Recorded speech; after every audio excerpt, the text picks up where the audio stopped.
table. Une émission proposée par Hype FM.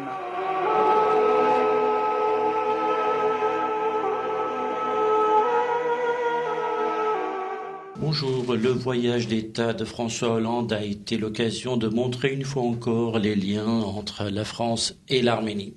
Mais ce voyage a été l'occasion d'aller plus loin encore, et surtout dans le cadre des relations économiques entre les deux pays. Nous ferons dans ce quart sur table un tour d'horizon de cette visite en Arménie, mais également en Azerbaïdjan et en Géorgie, et voir avec nos invités sur le plateau et au téléphone le sens de cette visite et des déclarations des deux parties.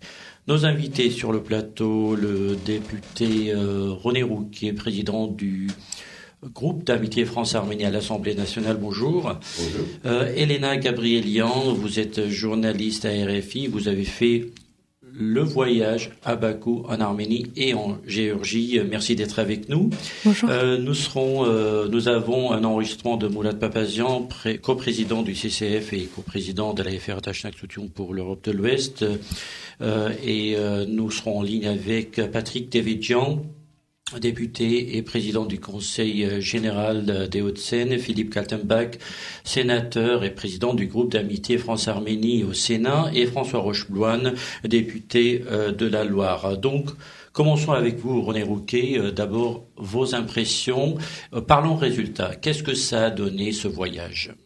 Il y a plusieurs résultats. Le premier résultat, c'est d'abord que le président de la République française a confirmé une fois de plus qu'il souhaitait avoir des relations avec l'Arménie, d'abord dans la tradition de ses prédécesseurs, ça veut dire qu'il est tout à fait dans la ligne de coopération très étroite avec l'Arménie, non seulement en matière de développement, comme on l'a vu à travers ses discours, mais aussi dans le cadre intime des relations sur la reconnaissance du génocide, sur la condamnation du négationnisme. Et là, tous ces discours, il a rappelé, bien sûr, qu'il tenait beaucoup à cette question-là. Et il a surtout aussi dit que l'année prochaine, ce serait un grand moment. Il s'était déjà engagé le 24 avril sur cette question. Tout à fait. Mais il l'a confirmé, bien entendu. Et au-delà de sa propre personne, c'est tout ce qui peut l'entraîner au niveau européen et voire au niveau mondial par une telle décision. Je crois que c'est cette position exemplaire pour le peuple arménien, pour l'histoire du peuple arménien et pour la reconnaissance de ce génocide.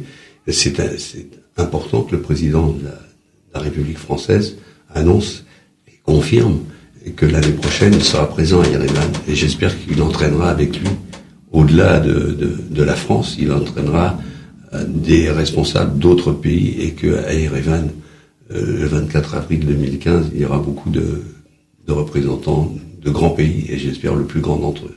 Alors, vous semblez avoir quelques informations sur qui peut être avec lui, parce qu'on a entendu des rumeurs comme quoi François Hollande essaie justement d'entraîner d'autres responsables de très haut niveau le 24 avril 2015 avec lui à Yerevan. On peut en savoir davantage ou pas encore ? Non, sinon que c'est vraiment un souhait de tous ceux qui suivent cette question-là, et que c'est important qu'au niveau européen, d'ailleurs, on sait que François Hollande y travaille, mais aussi dans les conversations qu'il peut avoir au niveau international, et en particulier avec les États-Unis, il puisse arriver d'ici, dans l'année qui vient, à ce que le président des États-Unis lui-même fasse un grand pas en avant vers la reconnaissance, parce que pour l'instant, ce sont que des propos. Encore récemment, on a vu des débats en commission, mais il faut aller plus loin, et c'est vraiment l'occasion. Alors on a un an pour arriver à convaincre le président des États-Unis, mais je crois que ce serait un beau geste pour ce président qui réussit plutôt une belle présidence en matière de droits de l'homme et des respect des droits humains et de l'histoire des hommes. Ce serait vraiment une belle victoire. Elena Gabrielian, faisons un retour, j'entends par là, commençons par l'Azerbaïdjan, parce que il est évidemment important pour nous de voir ce qui s'est passé là-bas non seulement sur la facette du Rarapar, mais également parce qu'on considère que ce pays n'avance pas vraiment sur les questions des droits de l'homme, sur la démocratie interne. Il y a une sorte de, si on parle, je ne sais pas si on peut parler de dictature, mais en tout cas une oppression permanente. Le régime, il est quasi dictatorial. Quelle a été votre impression sur l'état d'esprit? D'abord, vous êtes journaliste à RFI, mais voyant vos origines, comment avez-vous pu aller à Bakou? Est-ce que vous n'aviez pas cette crainte qu'il vous arrive quelque chose? Avant de partir, oui, effectivement, mais c'est vrai que j'étais un peu rassurée parce que mon déplacement était dans le cadre de la visite de François Hollande et tous mes collègues m'ont rassurée aussi que, vu le cadre, rien ne peut arriver. Mais en même temps, vu ce qui s'était passé aussi avec mes collègues bien avant la visite de François Hollande, notamment la journaliste de Canal+ a été expulsée. Pour quelle raison? Elle préparait un reportage sur une militante des droits de l'homme, Leila Younous, qui a été arrêtée à l'aéroport de Bakou le 29 avril comme témoin pour une affaire de journaliste Raouf Mirkadirov, qui a été arrêté parce qu'il est soupçonné d'être espion au profit de l'Arménie. Et Leila Younous devait rencontrer François Hollande le 12 mai. Et les journalistes ont décidé d'aller la voir sur place pour faire un reportage la veille de la visite de François Hollande. Et finalement, la journaliste a été expulsée à l'aéroport de Bakou. Alors, on sait qu'il y a eu des expulsions aussi après la visite de François Hollande, 2 journalistes de France 2, non? Le 14 mai, Laurent Richard de la boîte de production Les Premières Lignes, qui travaille pour Les Infiltrés de la chaîne de France 2, il a été expulsé parce que son équipe était restée après la visite de François Hollande pour préparer encore quelques reportages. Et il y a des cassettes qui ont été confisquées. Donc, pour vous dire que pendant ces 2 jours, effectivement, François Hollande était à Bakou, on était rassurés. Et après, on a bien vu que cet État qui essaie de montrer une belle vitrine, parce qu'il faut bien dire que Bakou, c'est quand même extraordinaire. Ça se voit que c'est je dirais même un petit Qatar, hein, l'Azerbaïdjan. Tout ce qui cette vitrine cache, ça se montre effectivement. Après la visite de François Hollande, ou bien avant, mais voilà, pendant quand même, ils ont essayé de donner une belle image de leur pays. Alors, on va dire que vous êtes allé à la rencontre aussi de Younous, cette militante des droits de l'homme. On va en parler en fin d'émission pour que nous puissions avoir les détails de votre aventure. René Rouquet, vous n'avez pas fait partie de ce voyage en Azerbaïdjan. Alors on sait que vous êtes blacklisté comme presque 300 personnes, voire plus, de ceux à travers le monde qui ont eu l'audace d'aller au Rarapar un jour. Est-ce que il n'était pas possible de dire, nous, dans le cadre de la délégation française présidentielle, on peut pas nous interdire un membre de la délégation et on veut partir à Bakou, où il fallait pas heurter les Azéris puisqu'il y a des engagements aussi économiques. Oui, je ne vous cache pas que je n'ai pas demandé à la présidence de la République d'accompagner le président à Bakou. Pour la simple raison, c'est que je devais aller à Bakou la semaine prochaine dans le cadre d'une réunion du bureau et de la commission permanente du Conseil de l'Europe qui se tient à Bakou, puisque c'est vous savez que la présidence du Conseil de l'Europe revient par ordre alphabétique et l'Arménie l'a assumé il y a de cela 1 an, et c'est au tour de l'Azerbaïdjan. Donc la réunion du Je bureau... voudrais juste rappeler que vous êtes le président de la délégation parlementaire française au Conseil de l'Europe. Voilà, et vice-président de cette assemblée, oui. Premier vice-président de cette assemblée. Et donc Bakou m'avait délivré le 5 avril un visa pour me rendre en Azerbaïdjan pour participer à cette réunion. Donc je me suis dit, ils sont passés au-delà du blacklistage, je ne sais pas si ça se dit comme ça, mais en tous les cas, ils ont accordé le visa. Ils ont la visite du président de la République s'est effectuée normalement, les conditions qu'on sait, Madame vient de le rappeler. Et 3 jours après, le 15 là, je viens de recevoir une lettre de l'ambassadeur de l'Azerbaïdjan à Paris me disant que mon visa était annulé. Tout simplement parce que j'ai participé en 2010 à une mission d'observation au Karabakh. Alors, j'y étais bien plus souvent, bien sûr, mais ils ont surtout relevé celle-là, et cette date-là a été considérée, et à partir de ce moment-là, je me suis trouvé sur cette fameuse liste des 335 blacklistés dans le monde, dont certains députés russes d'ailleurs qui sont blacklistés, mais des gens proches de Poutine qui sont blacklistés. Donc c'est complètement incompréhensible. Et vous voulez dire que avant, donc le 5 avril, avant le voyage présidentiel, il ne savait pas que René Rouquet, président du groupe d'amitié France-Arménie à l'Assemblée nationale, était parti à plusieurs reprises au Karabakh? Vous interprétez, mais je suis bien d'accord avec vous. Ils ont peut-être oublié de le voir. En tous les cas, ils s'en sont aperçus juste après le retour du président de la République. Je pense qu'ils n'ont certainement pas voulu créer un incident avant la visite de François Hollande dans le Caucase, mais que là, ils ont retrouvé leur instinct naturel qui est cette forme d'autoritarisme. Je le regrette profondément. Je suis profondément attristé de cette décision parce que vraiment, je fais partie de ceux qui travaillent avec d'autres au Parlement français, mais surtout au Conseil de l'Europe, pour rapprocher les deux pays. Entre parlementaires, nous travaillons ensemble, nous essayons de faire avancer cette question-là. Et je suis vraiment désolé de me retrouver coincé à Paris sans pouvoir participer à cette réunion où j'aurais pu participer avec d'autres parlementaires sur place ou avec les autorités azéries pour faire avancer les problèmes. Quelle serait votre mission si vous étiez parti à cette réunion du Conseil de l'Europe? C'était simplement pour participer à la commission permanente. Vous savez qu'entre deux sessions du Conseil de l'Europe, c'est la commission permanente qui tranche les questions. Et j'avais d'ailleurs, moi je devais rapporter sur un sujet, les PDI sur les personnes déplacées internes dans les pays de l'Europe, avec des recommandations finales. Et sur cette question, d'ailleurs, je n'avais pu déjà à l'époque aller en Azerbaïdjan pour constater les problèmes rencontrés par les personnes déplacées internes, parce qu'il y en a beaucoup en Azerbaïdjan, bien entendu. Alors, on va plonger dans ce voyage arménien de François Hollande et nous avons interrogé hier Murat Papazian, coprésident du CCF et coprésident de la FA Tashnak-Tutun, qui faisait partie naturellement de cette délégation présidentielle. Nous l'écoutons. Quelles étaient vos attentes avant de partir? Avez-vous pu, par exemple, discuter avec le président sur les relations à développer avec l'Arménie?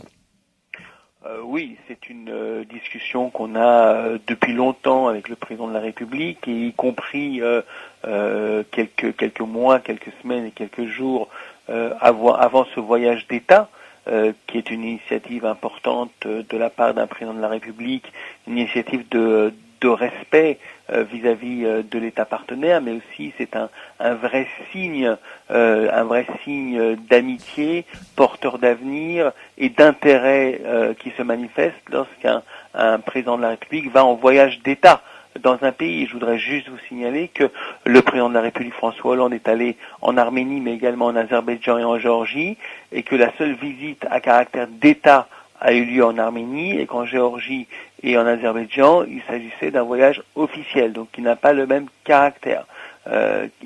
Donc évidemment, ce voyage a été préparé, et je dois avouer que le président de la République a mis un point d'honneur à donner à cette visite tout le faste et qui devait s'imposer.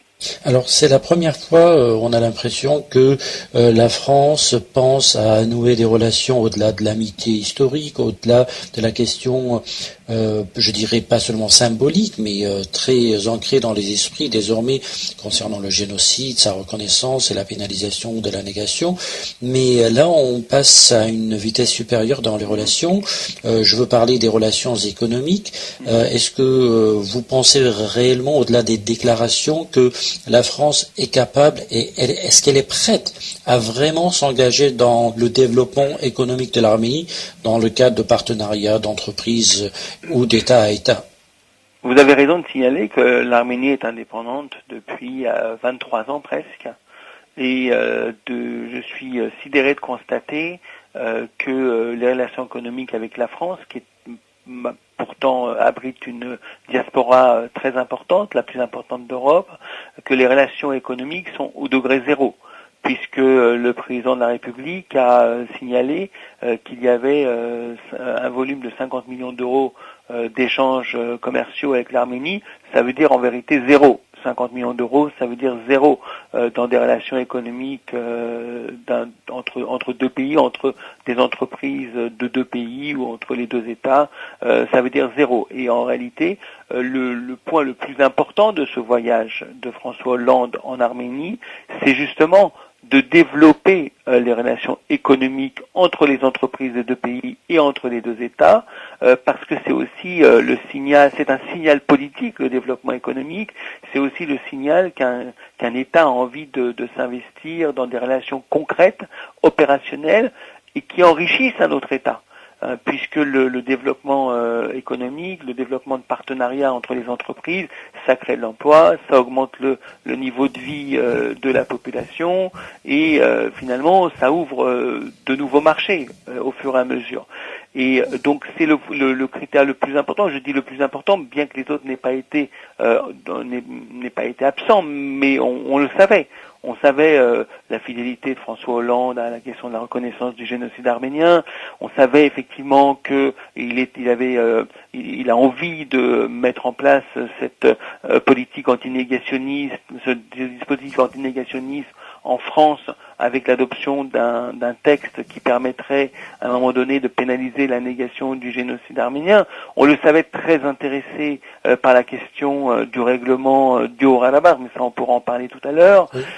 Mais on savait également que la question de l'amitié franco-arménienne était également au cœur de ses préoccupations, mais vraiment, la question du développement économique entre la France et l'Arménie, c'est le point nouveau dans les relations entre les deux États, et on peut regretter que ça ne se fasse que 23 ans après la proclamation d'indépendance de l'Arménie, et que malheureusement les présidents précédents n'ont pas cru bon mettre l'accent sur ce point-là. Quand je dis présidents précédents, des deux côtés, des deux États. Mais malgré tout, la France est un très très grand État, 5e puissance mondiale, et c'est vrai que c'est aussi à elle de prendre l'initiative de proposer des échanges commerciaux et d'entreprises. Mourad Papazian, les déclarations sont faites. Maintenant, il faudra penser concrétisation, parce que on le sait, après des visites d'État, des visites officielles, des rencontres, des conférences, le forum économique qu'il y a eu à Yerevan, on oublie vite ces déclarations. Que faire en tant que responsable communautaire, en tant que responsable de la FRA, pour que la France, mais aussi la partie arménienne, s'engage dans un projet réel?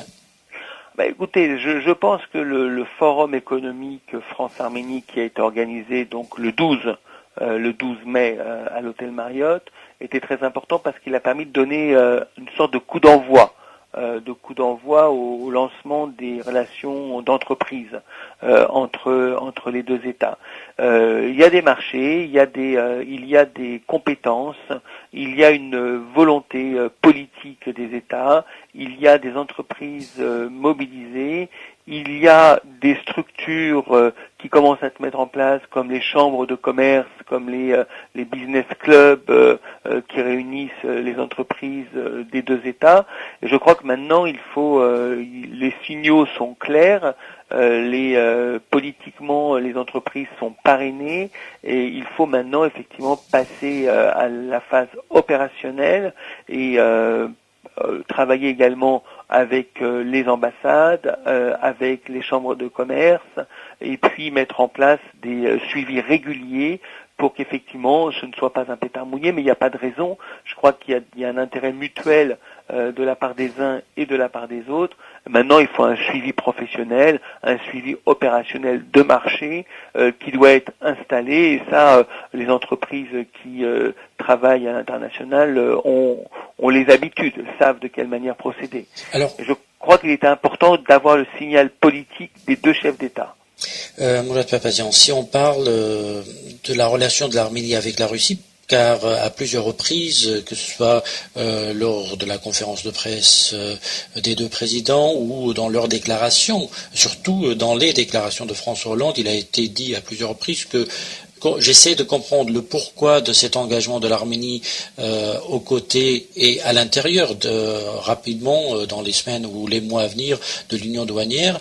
Je ne vous juge pas, je vous comprends, mais malgré cela, je n'arrête pas, je vous tourne pas le dos et puis je voudrais qu'il y ait entre non pas seulement la France, mais l'Union européenne et l'Arménie une relation toute particulière puisque l'Arménie a une situation particulière. C'est la première fois qu'on entend un message aussi fort. On sort de ce complexe lié aux relations de l'Arménie avec la Russie.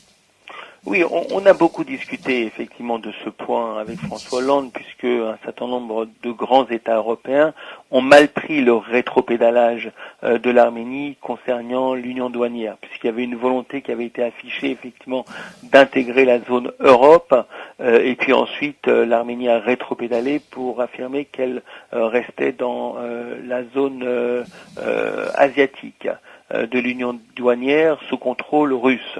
Et donc, un certain nombre d'États ont mal réagi et on a longuement discuté de ces questions avec le président de la République française en précisant que, en réalité, l'Arménie n'avait pas le choix. Il y a des relations aujourd'hui stratégiques avec la Russie. La Russie a ses zones d'influence qui sont bien définies. La Russie assure aussi la sécurité de l'Arménie et donc il n'y a pas le choix et que à un moment donné sur ces questions-là, l'Europe doit faire preuve de compréhension. Il a fait sienne ce parti pris, il a fait sien ce parti pris et il a effectivement convaincu les grands partenaires européens d'avoir vis-à-vis de l'Arménie une position exceptionnelle. Compte tenu du fait que, il a expliqué à Yerevan, compte tenu du fait que l'Arménie était dans une situation géopolitique exceptionnelle, un blocus à l'est, un blocus à l'ouest, des difficultés au nord et des difficultés au sud, il était important que l'Union européenne soit assez compréhensive face à la situation géopolitique et même géographique de l'Arménie. Et à partir de là, le président de la République française s'est investi pour convaincre les partenaires européens de développer un partenariat particulier, l'annoncer à Yerevan. Je crois que c'est là aussi un signe fort en direction de l'Arménie et en direction de la diaspora arménienne en France, puisque on en parlera probablement tout à l'heure, mais l'engagement de la communauté arménienne de France dans la vie communautaire, mais également dans la vie sociale et politique française, a une influence sur la mobilisation du président de la République. Moi, je voudrais qu'on insiste un petit peu sur la question du Haut-Karabakh parce que ça n'est pas anodin, un voyage qui commence par l'Azerbaïdjan, qui se poursuit en Arménie. Évidemment, la Géorgie n'est pas engagée dans ce conflit. Et là, on sent, après les déclarations, surtout du président américain du groupe de Minsk, les coprésidents de Minsk, les trois ensemble, quelques jours plus tard, on a l'impression que on est face à un blocage et François Hollande a invité les deux présidents arméniens et azéris à se retrouver à Paris, s'ils le souhaitent, justement pour créer un climat de confiance qui serait le début de tout arrangement probable.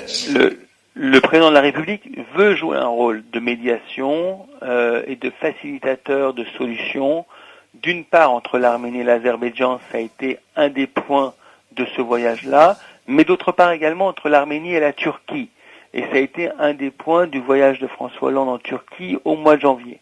On a là la chance historique d'avoir un président de la République qui soutient la cause arménienne, qui est l'ami de la communauté arménienne de France, qui est l'ami de l'Arménie, et qui en même temps n'a pas coupé les ponts ni avec la Turquie, ni avec l'Azerbaïdjan. Et que par rapport à l'Arménie et aux Arméniens, on a un président qui a un engagement exceptionnel, historique et qui risque de ne pas se reproduire avec un autre président de la République de sitôt.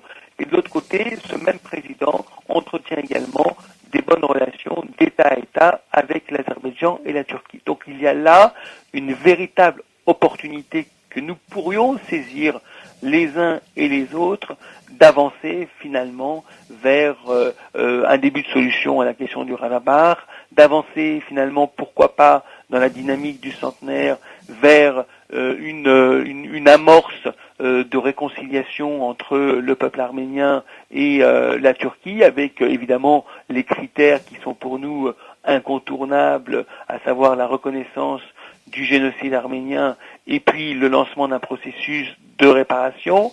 Mais en tout cas, il y a la possibilité de prendre des initiatives historiques de progrès en vue d'un rapprochement et de solutions aux problèmes qui opposent l'Arménie à l'Azerbaïdjan et aux problèmes qui opposent les Arméniens à la Turquie.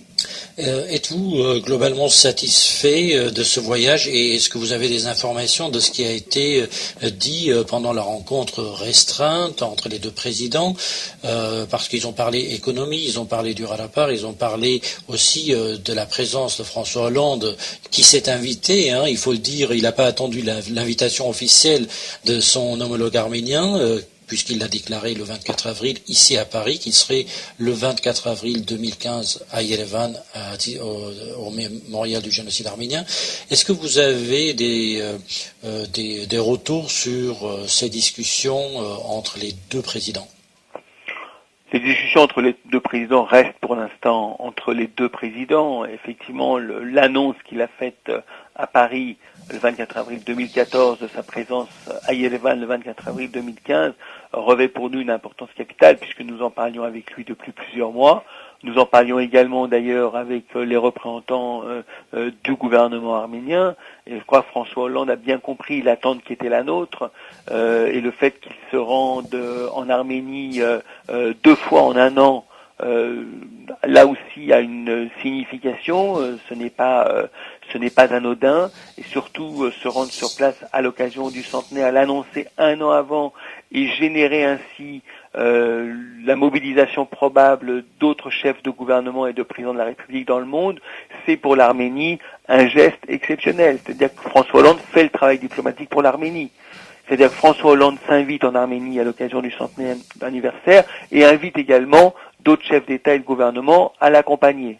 Il nous a indiqué 2 jours avant le 24 avril, le 22 avril, qu'il allait demander à Angela Merkel de l'accompagner. Si on pouvait avoir les 2 moteurs de l'Union européenne en Arménie, à Yerevan, à l'occasion du 100e anniversaire du génocide arménien, c'est formidable. Et puis si cette annonce pouvait permettre à la diplomatie arménienne de donner un petit coup d'accélérateur pour convaincre d'autres chefs de gouvernement et de président de la République d'aller en Arménie le 24 avril 2015, on aurait sincèrement réalisé un progrès exceptionnel dans le combat pour la reconnaissance internationale du génocide arménien. Et je crois que le 100e anniversaire du génocide doit être de ce niveau-là, doit permettre justement à l'Arménie et au peuple arménien de mobiliser autour d'eux, d'une part l'opinion publique, mais d'autre part les gouvernements du monde. Mourad Papazian, l'Arménie fait face à des problèmes très importants internes, au-delà de ce qui se passe au Rarapar, les questions stratégiques ou géostratégiques. À l'interne, il y a la corruption, à l'interne, il y a ces fraudes électorales, et à l'interne, il y a cet exode de la population dû à l'état social et économique assez catastrophique. Est-ce que le président français devrait intervenir sur l'amélioration de la vie politique, une sorte d'assainissement de la vie politique en Arménie? C'est compliqué pour un président président étranger finalement de s'ingérer dans la vie politique interne de l'Arménie. Je crois que ça fait partie des rapports qui lui sont remis par l'ambassadeur de France à Yerevan, qui manifeste auprès du ministère des Affaires étrangères d'Arménie effectivement certaines inquiétudes sur le développement de la vie politique interne au pays, sur certains aspects de la démocratie qui correspondent pas aux standards européens ou internationaux, sur effectivement la confusion entre le monde des affaires et la politique. Il y a effectivement des signaux qui sont envoyés à l'Arménie et je pense que si l'Arménie veut véritablement réaliser son développement économique avec l'international, ça passe inévitablement et préalablement par une mise en place de standards démocratiques qui soit conforme aux standards démocratiques des États avec lesquels elle a l'ambition de développer des relations. Donc effectivement, sans démocratie, pas de développement économique, ça c'est bien connu. Donc il faut s'améliorer sur ce plan-là. On a aussi, nous, en diaspora, un rôle à jouer pour accompagner l'Arménie vers ce nécessaire accomplissement démocratique. Ça permettra aussi à la diaspora de s'investir plus fortement en Arménie. Et tout à l'heure, nous évoquions la question des échanges économiques et des échanges d'entreprises, d'ouverture de marché pour, élargir l'assiette économique entre les deux États. Ça ne réussira que s'il y a un effort fait sur la démocratie, sur l'état de droit, sur la confiance qu'on peut avoir dans les mécanismes juridiques en Arménie. Vous connaissez bien la question Vastan, et donc ça ne se fera pas si il n'y a pas une modernisation de ces mécanismes.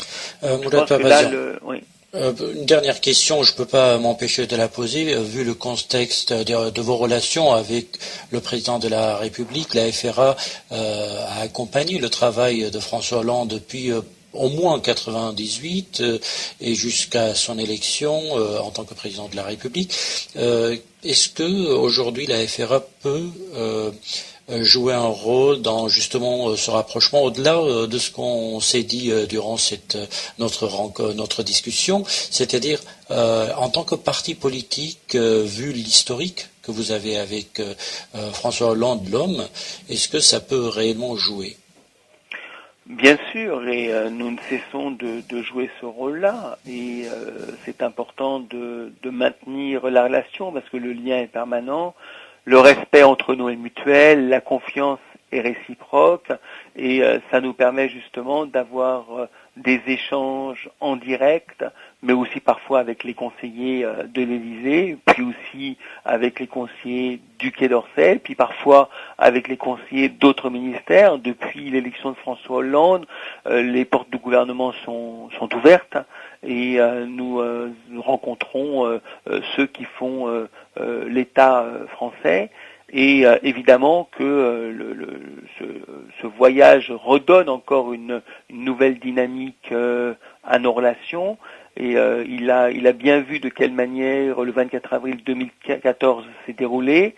C'est assez exceptionnel. Je dois dire qu'il a été lui aussi à la hauteur de nos attentes, évidemment, puisque je voudrais juste rappeler quelque chose qui n'est pas anodin, c'est que François Hollande est le seul chef d'État ou de gouvernement à commémorer l'anniversaire du génocide arménien.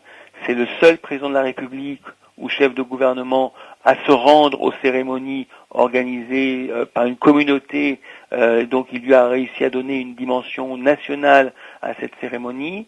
Son engagement, il l'a également manifesté en Turquie, où il a dit, certes de manière diplomatique, mais les Turcs et les médias l'ont bien compris, qu'il était temps maintenant de reconnaître la réalité du génocide arménien et que 2015 était une étape importante. Il a dit en Turquie qu'il ferait la loi de pénalisation de la négation du génocide arménien. Donc tout ça n'est pas anodin. Tout ça est le fruit des relations que nous entretenons depuis 15 ans et le fruit d'une confiance réciproque. Et effectivement, il a à cœur aujourd'hui, il connaît le dossier parfaitement, il est capable d'en parler sans aucune fiche, sans aucun papier, il le connaît, il le maîtrise et il est assez confiant dans la capacité de développer des relations encore plus fortes. Et je crois que ce qu'il attend également, c'est aussi la capacité des uns et des autres à s'investir dans une opération d'avenir liée au processus de réconciliation qui, il le sait très bien lui-même, est conditionné par certains préalables. Et là, la balle est dans le camp de la Turquie. C'était donc une interview que nous avons eue avec Moulad Papazian hier pour faire une sorte de résumé de l'ensemble des éléments clés de ce voyage de François Hollande en Arménie. René Rouquet, il est très important de mettre peut-être l'accent sur la question de la relation de l'Arménie avec l'Union douanière et la position de la France qui est assez originale. Quel est votre avis par rapport à ce, et dans le contexte ukrainien, dans le contexte de ces chantages avec la Russie, les sanctions, etc.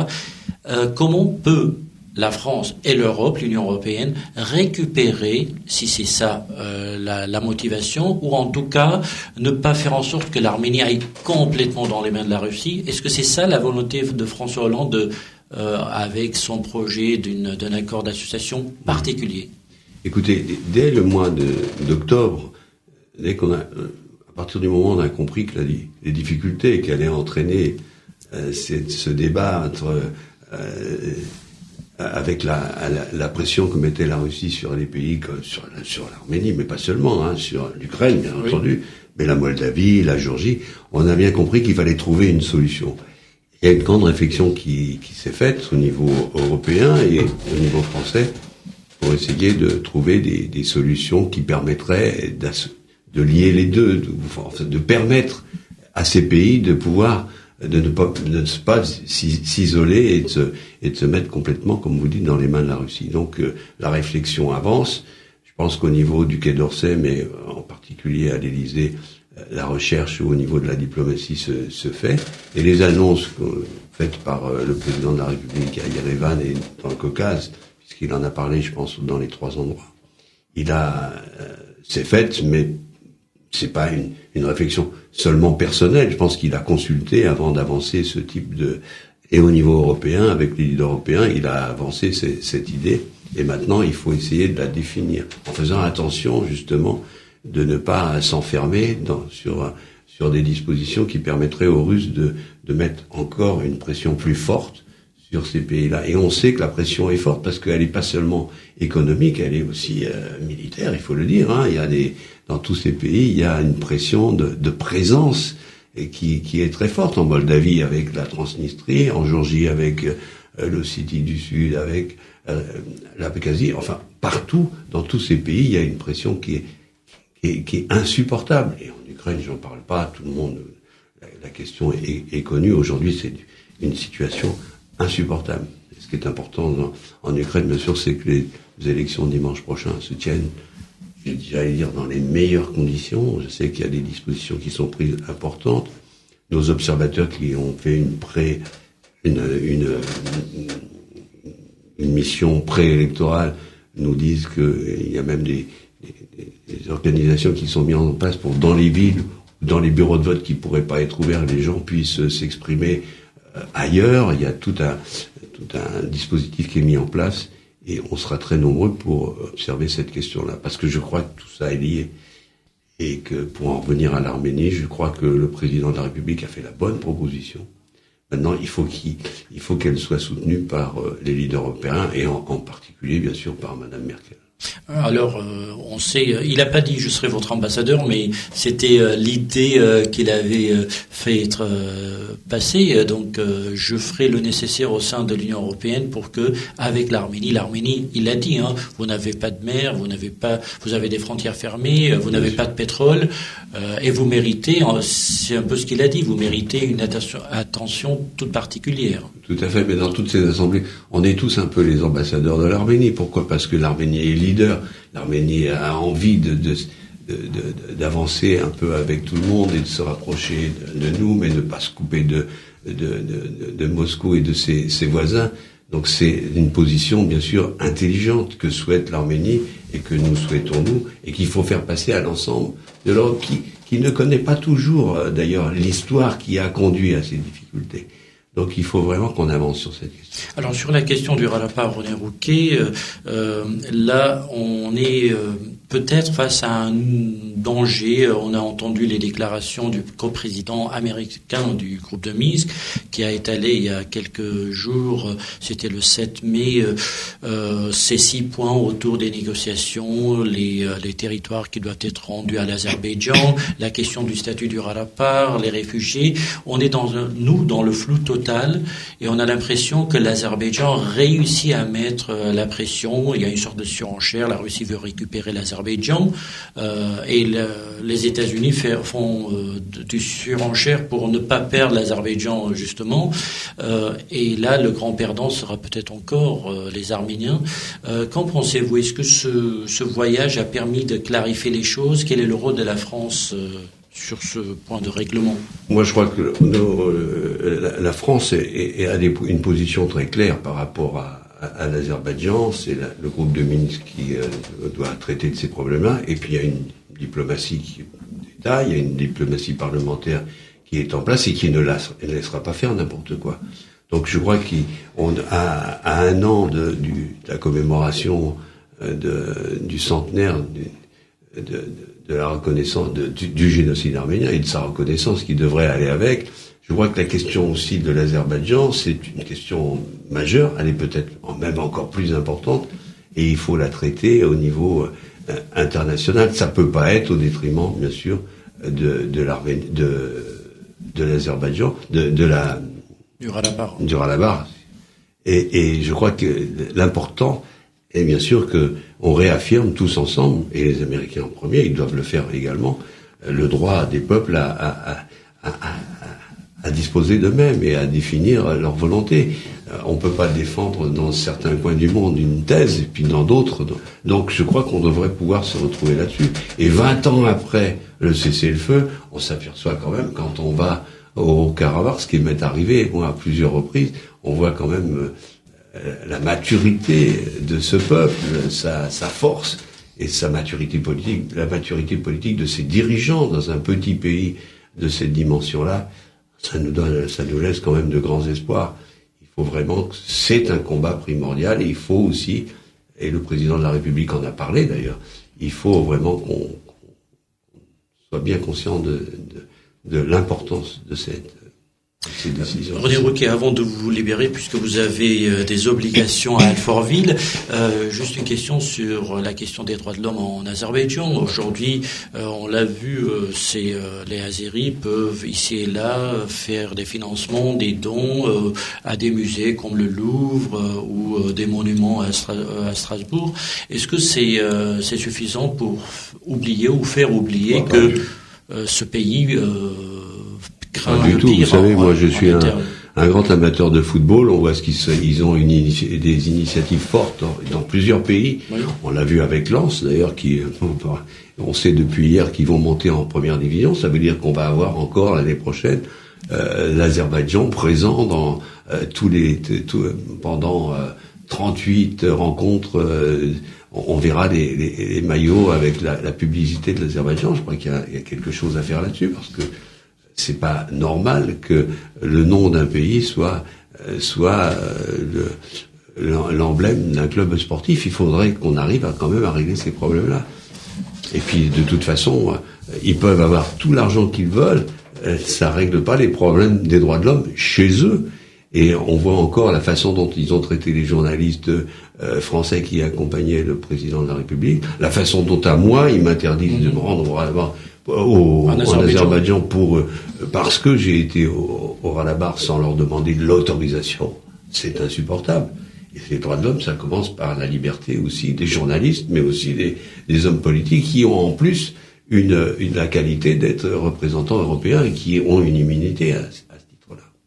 Merci René Rouquet. Je rappelle que vous êtes député et le président du groupe d'amitié France-Arménie à l'Assemblée nationale et évidemment tous vos autres titres, président de la délégation parlementaire française au Conseil de l'Europe et premier vice-président de ce même Conseil. Merci d'avoir été avec nous. Nous poursuivons avec une interview donnée par François Hollande à l'ambassade de France en Arménie. C'est dans les jardins de l'ambassade où il a expliquer aux journalistes le pourquoi de son engagement depuis longtemps en faveur de la cause arménienne. Quand j'ai été premier secrétaire du Parti socialiste, j'ai été sensible à cette cause.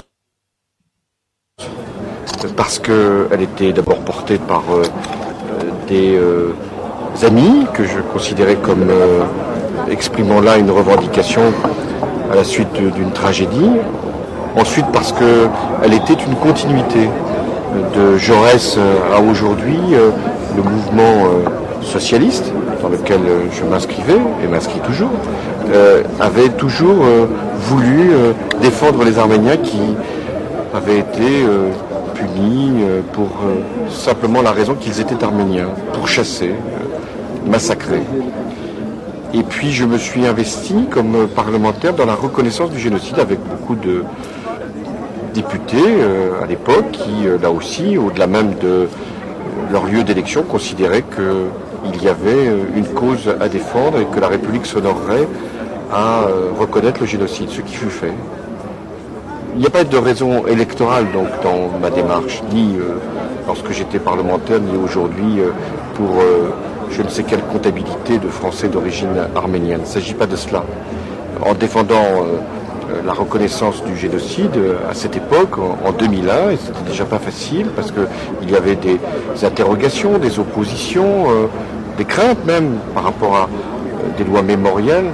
Il s'agissait de défendre tous les peuples opprimés, tous ceux qui pouvaient à un moment ou à un autre être menacés dans leur existence. Nous avions à l'esprit ce qui s'était produit au Rwanda, et hélas nous avions aussi la crainte que d'autres peuples puissent se trouver également soumis à des répressions abjectes. Voilà pourquoi je me suis engagé autour de cette cause, mais en même temps avec toujours le respect. Comme vous l'avez noté, je suis allé en Turquie au mois de janvier pour faire comprendre quelle était notre démarche et aussi pour dire au peuple turc combien nous ne lui faisons porter aucune responsabilité aujourd'hui. Ça n'aura aucun sens. Et c'est la raison pour laquelle je pense que nous pouvons avoir une démarche de rassemblement, de réconciliation. C'est important de revenir ici pour le centenaire. Oui, parce que dès lors que la République française a reconnu le génocide en 2001, il était légitime que le président de la République française soit présent à Erevan pour célébrer, commémorer cette tragédie qui a été le génocide. Alors c'était le président de la République dans le jardin de l'ambassade de France en Arménie et nous poursuivons notre tour d'horizon avec Patrick Devedjian, député et président du Conseil général des Hauts-de-Seine. Monsieur Devedjian, bonjour. Bonjour. Merci d'être avec nous et avant d'avoir votre analyse sur ce voyage, peut-on parler également d'émotions, surtout pour vous? Dans ce voyage, oui. Oui. L'émotion, j'y suis allé souvent en Arménie, donc elle est répétée. Mais l'émotion, c'est aussi d'avoir eu la continuité de la politique française au-delà des alternances. C'est le 3e président de la République française qui va en Arménie et les 3 sont dans la même continuité. Et ça, c'est émouvant pour ce qu'est la France. Alors, parlons concrètement. Là, cette fois-ci, on a vraiment mis l'accent sur les aspects économiques, les échanges, l'augmentation justement des échanges commerciaux entre les deux pays, parce que c'est vrai que 50 millions d'euros, c'est pas grand-chose. Concrètement, vous, personnellement, en tant que président du Conseil général des Hauts-de-Seine, vous participez activement au développement du Davouche, mais que peut faire la France pour vraiment passer à l'étape supérieure?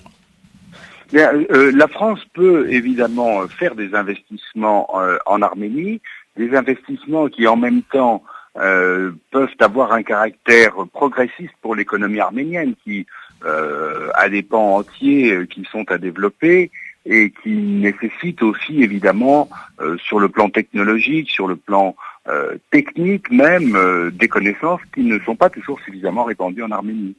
Alors, il a été question aussi de l'union douanière et François Hollande a répété à plusieurs reprises que c'est vrai qu'il y a les aspects politiques qui dérangeaient un peu l'Occident dans cette relation de l'Arménie avec la Russie, mais sur le plan économique, il l'a dit, l'Arménie peut devenir une plateforme pour les entreprises françaises pour entrer dans ce gros marché de l'union douanière et au-delà, toute cette partie des anciennes républiques soviétiques.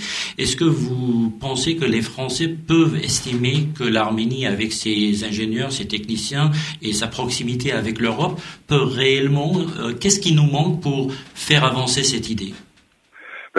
Il nous manque pas grand-chose. D'abord, nous progressons. Si on regarde le chemin parcouru depuis 20 ans par l'Arménie au-delà des aléas de la politique, l'amélioration, le progrès économique et social du pays est considérable. Et 20 ans, ce n'est rien dans la vie d'un pays. Donc, c'est un pays qui a de l'avenir.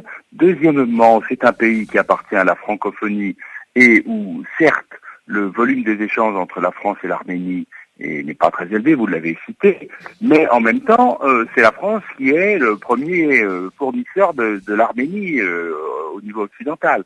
Donc, c'est naturellement un pays qui peut s'allier au plan économique avec la France. Alors, je vous pose pas la question par rapport à votre présence en Azerbaïdjan. Il me semble que vous étiez pas en Azerbaïdjan avec la délégation présidentielle. Je ne suis pas plus bienvenu que René Rouquet. Merci Patrick Devedjian pour cette intervention. Nous voulions votre sentiment sur ce voyage et nous poursuivons avec Philippe Kaltenbach, sénateur et président du groupe d'amitié France-Arménie au Sénat. Monsieur Kaltenbach, bonjour. Monsieur Kaltenbach n'est pas avec nous. Allô ? Donc, en attendant d'avoir Philippe Kaltenbach et plus tard François Rochebloine au téléphone avec nous, Elena Gabrielian, reprenons notre discussion sur le sens de ce voyage. Alors, moi, je voudrais qu'on aille plus loin, c'est-à-dire la dernière étape, c'était la Géorgie, juste pour avoir un retour sur ce qui a été dit en Géorgie et surtout, est-ce que François Hollande a fait des propositions aussi pour la Géorgie, comme il en a fait pour l'Arménie dans le cadre des relations Arménie-France et Géorgie-France. Il faut dire que la Géorgie, si on compare avec l'Arménie qui a choisi l'union douanière, a choisi très clairement l'accord d'association avec l'Union européenne. Déjà, le rapprochement avec l'Union européenne a coûté à la Géorgie 20% de son territoire, l'Abkhazie et l'Ossétie du Sud. Prise en compte de ce contexte, la Géorgie, vu la crise en Ukraine, effectivement cherche à assurer sa sécurité et par le moyen de rejoindre l'OTAN. Et les Géorgiens, ils ont fait savoir très clairement qu'ils ont envie d'adhérer à l'Alliance transatlantique. Malgré le changement de pouvoir en Géorgie. Exactement. Parce qu'on avait l'impression à un moment donné que Ivanishvili apportait une nouveauté, c'était un rapprochement avec la Russie. Il a apporté une politique très claire, c'est apaiser les tensions qui étaient entre la Russie et la Géorgie, mais le choix politique de la Géorgie reste très clair. Et en plus, les Géorgiens, ils ont fait un geste très fort. C'était le premier pays à avoir répondu à la demande de la France d'envoyer des troupes en Centrafrique. Et François Hollande avait rencontré les militaires géorgiens avant de quitter Tbilissi. Et comme a dit le président géorgien, on partira au sommet de l'OTAN à la tête haute. Et François Hollande, il a fait comprendre que les relations entre l'OTAN et la Géorgie doivent encore être déterminées. Donc la forme, c'est-à-dire que l'adhésion de la Géorgie à l'OTAN, pour l'instant, cette question ne se pose pas. Donc François Hollande était très prudent pour faire ce genre de déclaration, mais il a dit que la formule doit être déterminée. Il n'y a pas des formules toutes faites. Et moi, je pense que là-dessus, il fait allusion aussi à l'accord d'association, qui était un document qui a été proposé à tous ces pays, 6 pays du partenariat oriental, et qui a effectivement montré que ce document n'était pas adapté à la réalité de chaque pays. Et François Hollande, avec sa présence dans ces 3 républiques, a bien montré que la France a une approche différente, adaptée à la Géorgie. Donc, on parle de l'accord d'association et la question de l'OTAN. En Arménie, on propose une formule exceptionnelle. Et en ce qui concerne l'Azerbaïdjan, qui ne veut pas signer l'accord d'association avec l'Union européenne, On parle d'un pays comme partenaire énergétique parce que effectivement la France et l'Europe aussi cherchent à diversifier ses approvisionnements en gaz. Vu la dépendance du gaz russe, et l'Azerbaïdjan peut être un partenaire important. C'est ce qu'a fait savoir François Hollande. Alors vous parlez de cette approche assez parfois ridicule de l'Union européenne quand on parle d'accords d'association non adaptés. Donc on met les 6 pays dans le même paquet, à tel point que on en parlait avant d'entrer en studio que dans cet accord pour l'Arménie, il a été question de relations maritimes. Exactement. La coopération dans l'espace maritime, on sait bien que l'Arménie n'a plus d'accès ou n'a pas encore accès à l'espace maritime, mais en tout cas, je trouve que ça montre que la première version des documents qui étaient préparés pour tous les pays, c'était du copier-coller. C'était du copier-coller, c'était une formule toute faite pour tous les 6 pays. Et quand François Hollande a parlé de l'OTAN, qu'il n'y a pas une formule toute faite, c'est bien, je pense que la France et l'Europe a tiré des leçons en fait de la crise ukrainienne, que la politique extérieure de l'Union européenne n'était pas adaptée à la réalité de ce pays. Et moi, je pense que là-dessus, François Hollande a aussi passé un message à la Russie en disant que on cherche des moyens de coopération avec ses partenaires, qu'il a bien précisé sont des partenaires indépendants, libres à faire leur choix. Et ce sont des déplacements contre personne. C'était sa première déclaration en Azerbaïdjan, à la réponse des journalistes, que c'est pas un geste irritant et on cherche pas à couper ces pays de leur coopération dans un cadre comme par exemple l'union douanière. On a l'impression qu'on commence à sortir de cette naïveté européenne de traiter les questions lointaines avec une politique étrangère dite commune, mais en réalité qui n'est pas efficace. On l'a vu en Syrie, on l'a vu en Ukraine, on l'a vu dans ces questions à Vénus, donc là, au mois de novembre dernier. Donc là, on a l'impression ça y est, on a trouvé peut-être un début de solution des relations aussi bien avec la Russie qu'avec ses partenaires, dont l'Arménie. Je sais pas si on commence à trouver où c'est l'Europe qui reconnaît ses faiblesses et en quelque sorte cède à Poutine. Donc il faut comprendre aussi comment on interprète les choses. Mais en tout cas, je pense que cette région-là que l'Union européenne veut faire, à mon avis, une certaine arrière-cour de l'Europe. L'Europe commence à découvrir et former une politique de partenariat oriental au fur et à mesure. C'est une improvisation. Et alors que Poutine est dans la stratégie, et dans la stratégie à long terme, et sachant qu'en plus de ça, il est sûr de sa présence, de rester au pouvoir en fait très longtemps, ou peut-être à l'infini, je ne sais pas. Mais vu qu'il reste longtemps, il a une vision très à long terme, sachant que l'Europe agit ou réagit à ce que dit Poutine. Parce que François Hollande, quand, je vous rappelle, le 11 mai, il y avait en même temps le référendum, enfin entre guillemets, même François Hollande a dit que j'appellerais même pas ça un référendum, dans l'est de l'Ukraine, l'Europe attendait la réaction de la Russie pour comprendre comment agir après. Donc ça montre bien qu'on n'est pas dans la stratégie, mais on est dans la réaction de ce que Vladimir Poutine va faire sur le terrain ukrainien. Alors nous retournons en Arménie et surtout sur les sentiments, les réactions des membres de cette délégation, dont Philippe Kaltenbach qui est en ligne avec nous. Monsieur Kaltenbach, bonjour.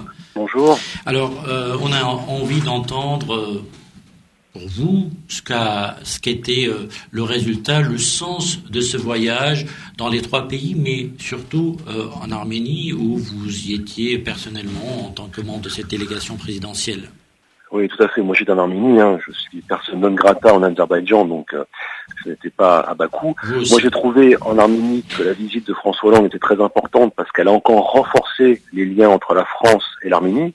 Après les visites de Chirac, de Sarkozy, le fait qu'il y ait cette visite d'État de François Hollande renforce encore nos relations culturelles, nos relations politiques, nos relations universitaires, mais également les relations économiques. Et François Hollande a insisté sur les échanges économiques, sur les échanges commerciaux. D'ailleurs, il a signé pour l'implantation d'un carrefour à Erevan. Il était à la pose de la première pierre.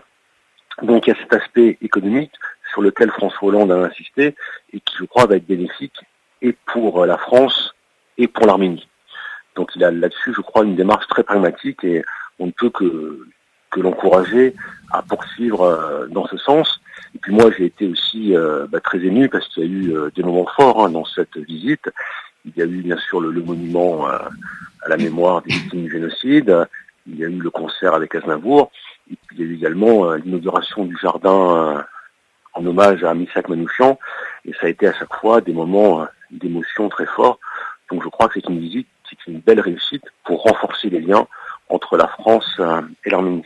Alors, en tant que membre du Sénat et président du groupe d'amitié France-Arménie au Sénat, est-ce que la diplomatie parlementaire, les relations parlementaires avec l'Arménie ont été, pour vous en tout cas, à l'ordre du jour de cette visite? Est-ce que vous avez pu rencontrer des collègues sur place?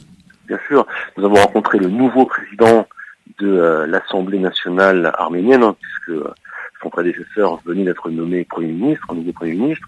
Nous avons également rencontré Arab Ablonian, qui est le président du groupe d'amitié Arménie-France à l'Assemblée nationale arménienne. Nous étions 6 parlementaires, et donc nous avons été reçus à l'Assemblée nationale. Nous avons fait le point sur les relations entre nos 2 parlements et la manière dont nous allons pouvoir développer aussi nos échanges. Nous allons d'ailleurs avoir une délégation du groupe d'amitié France-Arménie au Sénat qui se rendra en Arménie en septembre pour continuer les échanges et accompagner ce renforcement des relations entre la France et l'Arménie. Merci Philippe Kaltenbach pour votre retour et vos analyses sur ce voyage de François Hollande en Arménie. Nous poursuivons avec François Rocheboine, député de la Loire. Monsieur Rocheboine, bonjour. Oui, bonjour. Donc, vous aussi, persona non grata, vous n'avez pas été en Azerbaïdjan, vous êtes assez nombreux à avoir des problèmes avec l'Azerbaïdjan. Vous n'avez pas tenté de faire partie de ce voyage en profitant de la protection et de la sécurité que la présidence pourrait vous assurer? Écoutez, moi, ce qui m'intéressait, et je remercie encore le président de la République qui a eu la gentillesse effectivement de m'inviter à ce voyage en Arménie. Pour moi, c'est cet échange avec l'Arménie qui était important. J'ai eu la chance d'avoir accompagné le président Jacques Chirac lors du lancement de l'année de l'Arménie et ensuite d'avoir accompagné le président Nicolas Sarkozy à l'occasion du 10e anniversaire. Ça correspondait au 10e anniversaire de l'adoption de la loi par la France du génocide arménien, dont j'étais le rapporteur, et d'ailleurs au 20e anniversaire de l'indépendance de l'Arménie. Et très heureux d'avoir pu accompagner le président de la République, François Hollande, dans ce voyage important pour les relations entre la France et l'Arménie. C'est ce qui était pour moi le plus important. Je n'ai absolument pas cherché à aller en Azerbaïdjan, considérant que ce pays, d'ailleurs, est antidémocratique, et il vient de le démontrer encore une nouvelle fois, puisqu'il vient, je viens d'apprendre, de refuser à Monomir Nerouquet, président de la délégation française au Conseil de l'Europe, et donc membre du bureau du Conseil de l'Europe, de pouvoir se rendre à la réunion de bureau à Bakou. Cela démontre que l'Azerbaïdjan a un drôle de principe de la démocratie, mais je crois qu'on peut lui dire, puisqu'ils vont présider le Conseil des ministres dorénavant durant 6 mois au Conseil de l'Europe, et je crois que nous serons un certain nombre à lui rappeler justement que la démocratie, c'est autre chose que des oppositions telles qu'il le démontre encore une nouvelle fois. Alors, René Rouquet, on ne lui a pas refusé un visa, on lui a accordé un visa et par la suite, on l'a annulé, donc avant-hier. Donc, c'est encore plus drôle que ce que vous racontiez. Oui, donc, effectivement, c'est encore pire. Ça démontre vraiment la drôle conception de la démocratie en Azerbaïdjan. Alors, il faut quand même le dire, vous êtes à l'initiative avec d'autres, certainement du cercle d'amis France Ralapar, c'est ce cercle... et assez fier de le dire. Oui, et puis un cercle qui ne regroupe pas que des parlementaires, puisqu'il y a des personnalités de bords et d'horizons différents. Totalement. Alors, le Rarapar, dans ce voyage, parce que je sais que vous êtes très engagé aux côtés des Arméniens du Rarapar, de ce peuple, de cet État, est-ce que vous avez des craintes sur son avenir, puisque la tension dans la région est à son comble, il y a des relations qui sont incompréhensibles pour nous entre ce que les ministres, les coprésidents, du groupe de Minsk déclarent d'un côté, les ventes d'armes à l'Azerbaïdjan, la position de l'Arménie. Quel est votre avis sur l'avenir proche des négociations? Écoutez, moi je souhaite que ces négociations aboutissent à une véritable paix, parce que comme l'a dit d'ailleurs le président de la République, un cessez-le-feu n'est pas malheureusement la fin du conflit, et ce n'est pas une véritable paix. Alors j'ose espérer quand même malgré tout que, écoutez, les Azéris sauront entendre ce message, que la communauté internationale, et j'espère que le poids de la Russie, le poids de la France bien sûr, mais également des États-Unis, saura faire entendre raison, et que le conflit ne dégénérera pas. C'est vrai qu'on peut avoir toujours des craintes, mais comme l'a dit le président de la République Sarkisian, quoi qu'il en soit, l'Arménie saurait effectivement à ce moment-là se défendre, et les Arméniens sont prêts à se défendre et n'accepteront pas quoi que ce soit, et sauront être aux côtés des Rarabadzi et les Rarabadzi eux-mêmes, et comme l'a dit d'ailleurs le président aussi Bako Saakyan. Merci. Mais encore une fois, oui. Le Ralabar ne le souhaite pas. Le Ralabar souhaite une chose, et les Arméniens aussi, dans cette région, et nous aussi. Moi, je souhaite qu'une seule chose, c'est la paix, la paix, la paix, la paix pour cette région qui a le droit de pouvoir vivre en paix et de pouvoir se développer. Merci François Rocheblanc pour votre intervention, et nous poursuivons avec vous, Elena Gabrilian. On est entre deux Gabrilian, et nous allons prendre notre temps pour refaire ce voyage. Alors moi je voudrais qu'on rentre un peu qu'on fasse un reportage, qu'on parle de ce qui s'est passé, comment François Hollande est arrivé. Alors commençons par le forum économique. On n'en a pas parlé durant cette émission encore. L'importance de ce voyage aussi, donc il y avait cet aspect d'échanges économiques et de commerciaux à développer. C'est le premier forum économique tenu entre la France et l'Arménie. Est-ce que vous pensez que c'était, dans sa présentation, dans son contenu, un forum qui annonçait un début d'une nouvelle page économique entre les deux pays? Je pense, et surtout, vu le choix de l'Arménie de rejoindre l'Union douanière, il était très important de faire comprendre qu'on peut encore continuer à travailler avec l'Arménie, d'avoir un partenariat économique, malgré le choix que l'Arménie a fait. Donc c'était bien un exemple de la déclaration politique qu'avait fait François Hollande, qu'on fait pas l'Arménie choisir entre l'Union douanière et l'Europe. Mais on a dit beaucoup de bonnes choses en fait sur l'aspect économique, que c'est une ouverture, mais il faut comprendre aussi que les investisseurs français ont vraiment du mal à s'installer en Arménie. Avec le Carrefour, je pense que c'était aussi un geste politique de François Hollande d'aller sur le territoire pour montrer que bien effectivement, le Carrefour sera bien là, parce que peut-être vous savez qu'il y avait un vrai problème de Carrefour d'entrée sur le marché arménien. Il faut juste dire que Carrefour en Arménie est détenu par les Arabes et non pas par les Français. Donc c'est la marque française qui, à travers des investisseurs qui ont les droits d'exploitation ou de commercialisation, qui sont entrés dans le pays. Donc ouais. Voilà, c'est important de le signaler. C'est important de préciser, mais pour chaque entreprise étrangère d'entrer en Arménie, c'est toujours énormément de difficultés, vu la monopolie et vu le système, il faut le dire, corrompu et oligarchique en Arménie, comme dans toute autre république soviétique. Donc c'est une maladie de laquelle il faut se débarrasser. Je pense que la difficulté, Elena Gabrilian, c'est quand surtout on touche au secteur monopolistique. Exactement. Et non pas que le fait d'entrer dans le pays. Au contraire, les investisseurs sont les bienvenus. Il y a juste quelques secteurs qui sont détenus par les oligarques dont vous avez parlé. Et là, il faut vraiment faire attention et savoir où on va. Mais c'est des grands secteurs. C'est ça le problème, oui. Que ce sont des grands secteurs. Et quand on veut être un pays attirant, c'est pas en laissant aux investisseurs étrangers juste des petits secteurs qui ne dérangent pas les grands. Je veux dire, c'est ça le problème. Si on veut vraiment avoir un partenariat économique, il faut aussi libéraliser le marché pour laisser les étrangers d'entrer sur le marché arménien.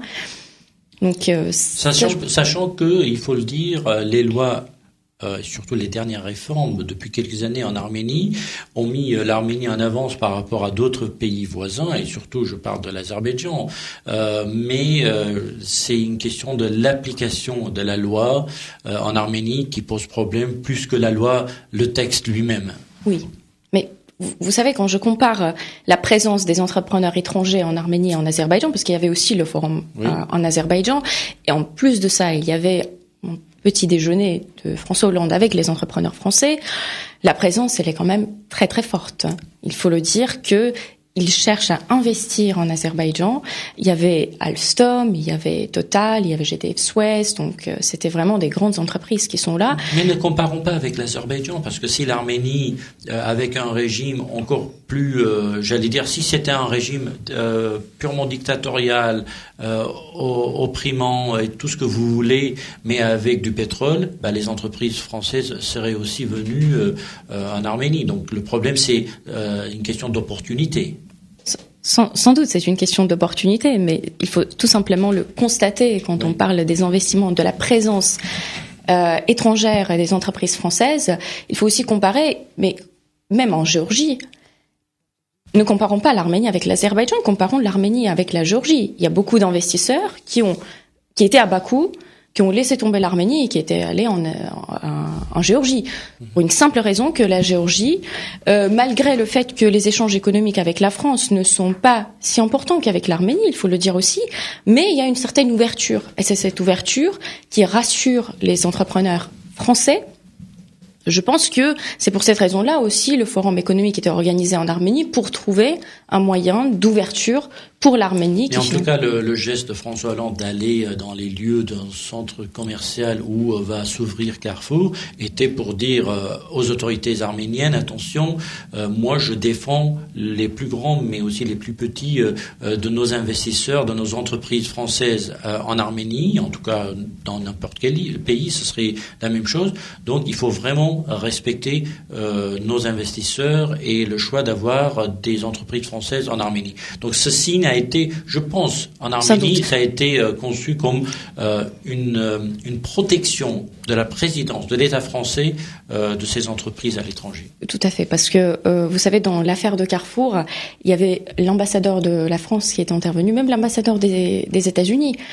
Je pense que c'est quand même important de voir que dans le secteur économique, il y avait les ambassadeurs qui étaient intervenus juste pour faire comprendre qu'on est prêt à défendre nos investisseurs et quand François Hollande visite le territoire où le Carrefour est en construction, je pense que c'est pour montrer que voilà, on est là pour protéger aussi et donner un signe. N'oublions pas que depuis pas mal d'années, via Veolia, Orange, Pernod Ricard, pour ne parler que des plus grands, parce qu'il y a plus d'une centaine d'entreprises françaises en Arménie, donc il n'y a pas de vrai problème d'interdiction ou d'entrave à l'activité commerciale de ces entreprises. Je pense que tout le monde est satisfait finalement de ce marché, même si c'est un petit marché, mais en tout cas, il n'y a pas de vrai problème qu'on peut évoquer sur l'activité commerciale de ces entreprises. Non, mais c'est tout simplement l'histoire de Carrefour avait fait beaucoup de bruit et je pense que c'est pas par hasard que François Hollande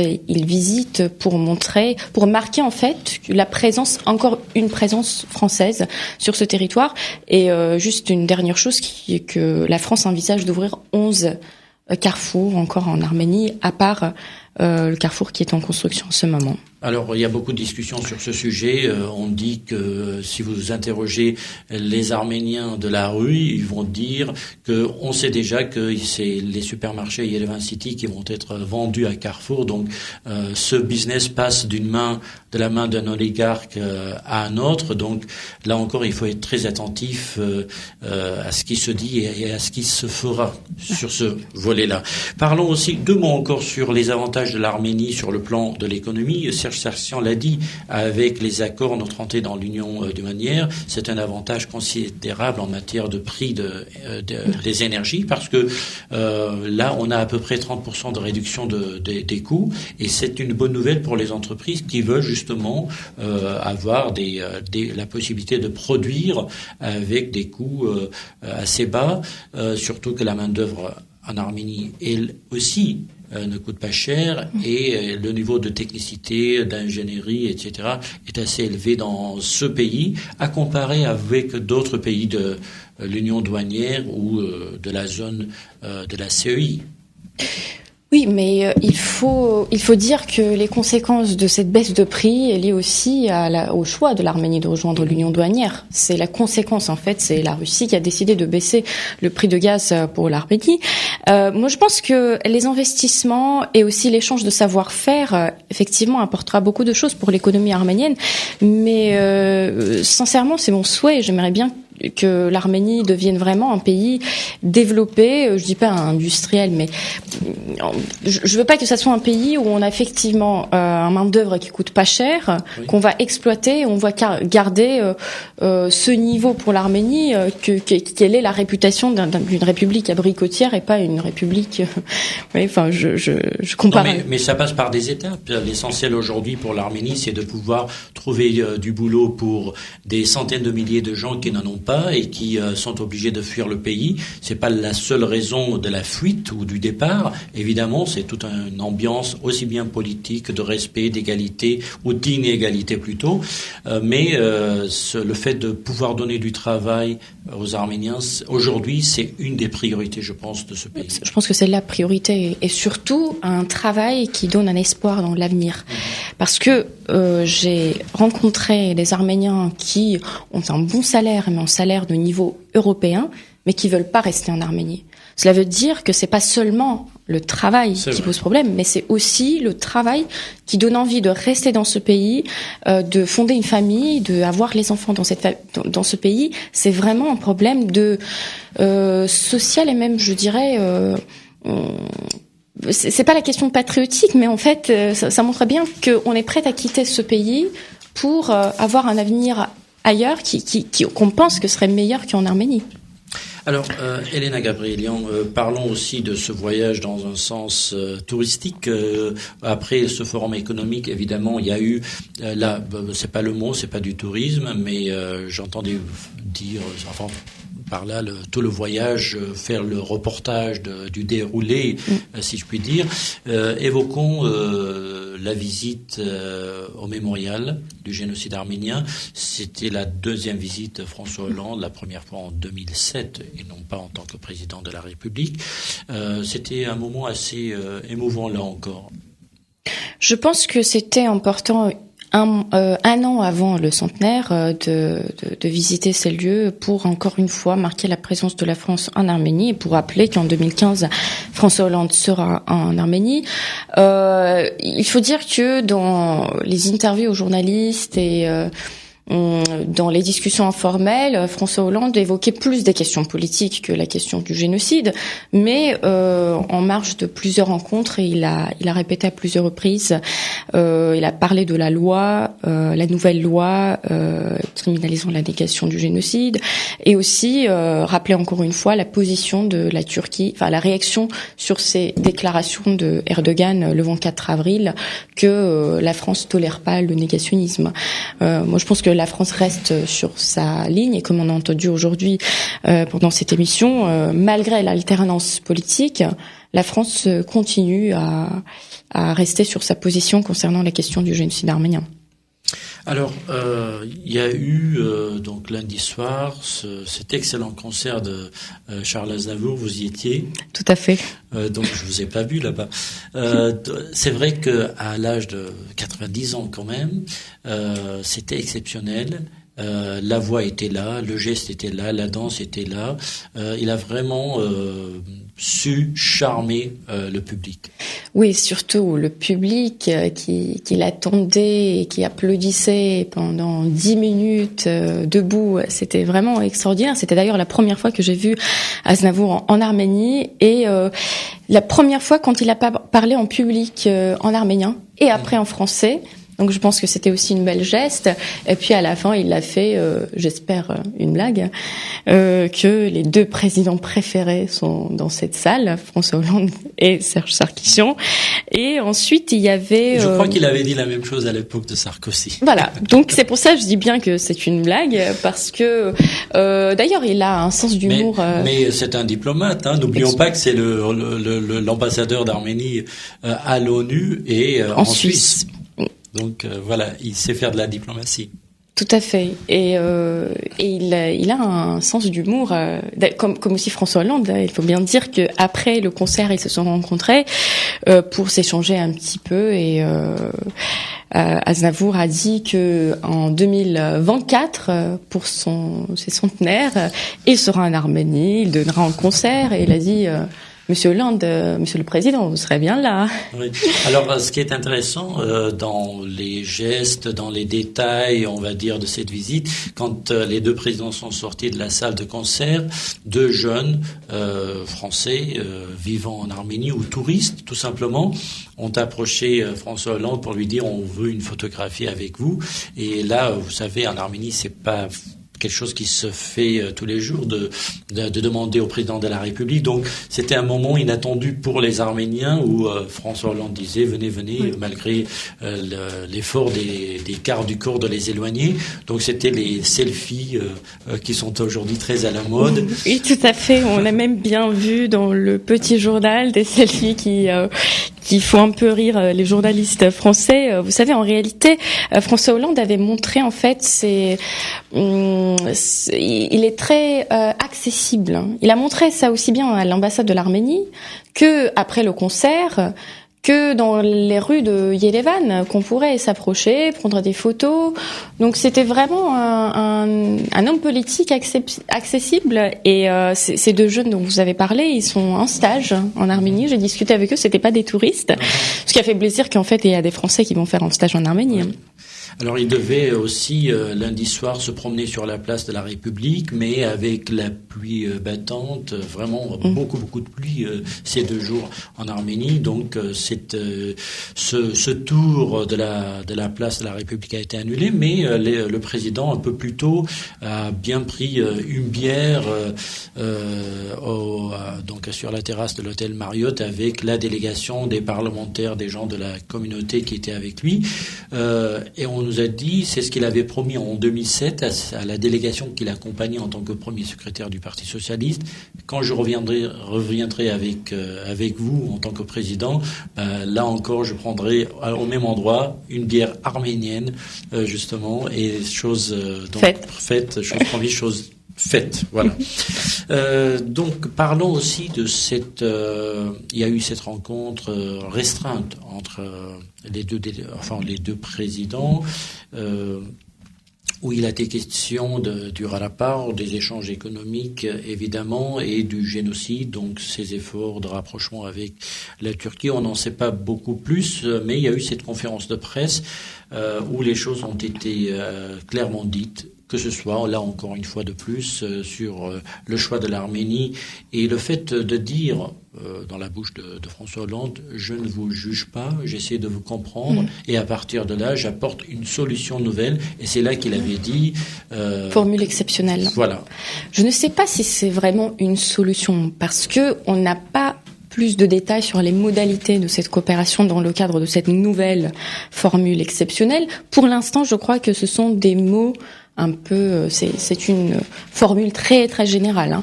Parce que sincèrement aujourd'hui, en analysant les accords d'association qui étaient proposés à tous les pays, la façon dont on a géré la crise ukrainienne, la politique un peu improvisée de l'Union européenne sur ce terrain-là, j'ai tendance à ne plus faire confiance à ces formules, à ces solutions, qui apportent des solutions. Et François Hollande, quand lui-même il dit qu'il n'y a pas des formules toutes faites, je pense que là encore, il faut attendre de voir ce que c'est cette formule exceptionnelle pour l'Arménie. Est-ce que ça veut dire que autour de la table, c'est les Russes, l'Union européenne et l'Arménie?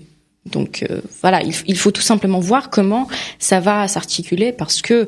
Mais justement, vous disiez tout à l'heure, Elena Gabrilian, que l'Europe était dans l'attentisme, était dans la réaction, et là, voilà, on prend une initiative. Donc c'est une positif. initiative et ça me fait plaisir que ça soit François Hollande qui fasse cette initiative parce qu'on voit bien que la France, en ce qui concerne les pays du partenariat oriental, elle est toujours au deuxième plan. Alors que au premier plan, on voit bien des Polonais, des Suédois, les pays baltes et aussi l'Allemagne. Mais plus on s'éloigne des frontières de l'Europe de l'Est, moins on s'intéresse à aux voisins de l'Union européenne. Je pense que François Hollande, en proposant cette formule, il a bien montré que c'est ça ce qui pourrait être en fait la politique de l'Union européenne. Mais je ne sais pas si cette formule pourrait être appliquée pas seulement à l'Arménie, mais aussi, par exemple, à l'Ukraine, qui a signé une partie de l'accord d'association, une partie politique. Mais il reste encore une grande partie, la plus importante, la partie économique. Le libre-échange, etc., la zone de libre-échange. Mais bon, l'Ukraine, c'est une autre histoire. D'abord, il faut savoir ce que représente sur le plan géographique aujourd'hui l'Ukraine. Voilà, donc c'est un problème à part. Moi, je voudrais quand même signaler que avant cette conférence de presse, il y a eu plusieurs accords qui ont été signés entre l'Arménie et la France. Un accord de coopération dans pour la protection des populations civiles contre les catastrophes naturelles ou technologiques, un accord agricole et forestier, un accord concernant l'eau de 10 millions d'euros quand même, un accord relatif à la production maraîchère, là encore 5 millions d'euros, et un accord qui me semble assez important qui concerne le domaine du patrimoine écrit, ce sont les archives, donc les archives nationales d'Arménie, et avec les archives de la défense. Donc ce sont quand même des initiatives assez importantes. Ça n'est pas avec ça qu'on fait l'économie de l'Arménie, mais ce sont des accords très importants parce que rien que quand on prend le cadre forestier, par exemple, l'Arménie a besoin de beaucoup d'investissements pour la protection pour la sécurisation de ces zones protégées des forêts. Ce sont des sujets dont on ne parle pas assez, c'est vrai, ou par exemple quand il y a un risque de feu dans la forêt, l'Arménie n'a pas forcément et partout les moyens. Vous savez, ce sont les lacs artificiels qui permettent d'arriver très vite et d'éteindre ces feux. Donc il y a des détails comme ça dont on parle pas assez parce qu'on parle beaucoup plus de l'interdiction de carrefour que d'environnement, par exemple, dans ce pays, alors que ce sont des sujets vraiment qui sont très importants. Le sujet d'environnement est très important en Arménie et surtout aujourd'hui, tous les mouvements, même protestataires qu'on avait vus en Arménie autour du parc Mashtots aussi, qui risquait d'être détruit par la construction d'un centre commercial, ça a mobilisé des gens. Donc ça mobilise même aujourd'hui plus en Arménie que les sujets politiques. Enfin, bien évidemment, c'est lié à la politique, mais je veux dire que le fait que le mouvement écologiste en Arménie se développe, ça montre aussi des signes démocratiques de la société arménienne. Vous avez parlé du parc Mashtots et il faut juste dire que la place Misak Manouchian qui a été inauguré par les deux présidents. Là encore, il y a eu une très belle cérémonie. C'est vrai que ça devait être beaucoup plus faste, beaucoup plus important, mais la pluie, encore une fois, a fait que il y a eu un service minimum. Les deux discours très sympathiques des présidents. François Hollande qui a rappelé le rôle des Arméniens dans la construction de la France de l'après-guerre et surtout pendant la résistance, le rôle de Misak Manouchian, cet étranger qui s'est sacrifié pour la France. Donc il est quand même très intéressant, même important que au plus haut de l'État qu'on puisse noter que les Arméniens ont beaucoup donné à la France après que la France les ait accueillis. Cette place, la place Misak Manouchian désormais, c'est la fameuse place Mashtots, dont vous parliez, où il y a eu ce mouvement contestataire contre l'oligarchie, contre les abus, contre la discrimination et contre aussi la non-application des lois, parce que ces jeunes ont réussi à protéger ce parc des businessmen. Je suis fière de cette victoire de la société civile arménienne. Et je pense que c'est dommage que il n'y avait pas de concertation avec ces représentants de la société civile pour rénommer le parc. Je veux bien qu'on appelle ça, qu'on nomme ce parc le parc de Misak Manouchian. Et ça montre aussi une signe de combat. Vous voyez, si on parle de combat, je pense que ce parc, il serait mieux de le nommer Missak Manouchian que Machtotz, mais on peut pas, sans avoir une concertation avec la société civile, de décider que on change le nom de parc parce qu'il y a le président français qui sera là pour encore créer un lieu de mémoire. On aurait pu choisir un autre endroit parce que quand même, on n'efface pas le nom de Machtotz facilement et c'est dommage, voilà, qu'on n'ait pas choisi un autre lieu parce que Machtotz, on peut pas jouer avec rien qu'avec ce nom et surtout, cet endroit est symbolique de non seulement là on met de côté le nom de Machtotz, mais de la contestation populaire légitime. Donc c'est peut-être une volonté de l'État arménien de faire oublier la place, le rôle et se servir de la présence du président français pour le faire. Je pense que c'est un moyen assez bien réfléchi, mais il y avait aussi une manifestation qui était prévue, mais qui n'a pas eu lieu, qui était Mais la police a fait son travail pour qu'avant l'arrivée des deux présidents, exactement, les manifestants soient écartés, voire même de force. Elena Gabrielian, merci d'avoir été avec nous pour faire ensemble ce reportage. Je rappelle que vous êtes journaliste à RFI et vous avez accompagné le président aussi bien à Bakou qu'en Arménie qu'en Géorgie. Merci à René Rouquet qui était avec nous dans la première partie de l'émission, député et président du groupe d'amitié France-Arménie à l'Assemblée nationale. Nous étions également dans une interview enregistrée avec Moulad Papazian, coprésident du CCF et coprésident de la FRH Naktoutioun pour l'Europe de l'Ouest. Était avec nous également par téléphone Patrick Devidjian, Philippe Kaltenbach, François Rocheboine, donc tous députés ou sénateurs pour Philippe Kaltenbach. Merci à nos auditeurs de nous avoir suivis dans cette longue émission de Cartes sur table consacrée à la visite d'État de François Hollande en Arménie. Au revoir.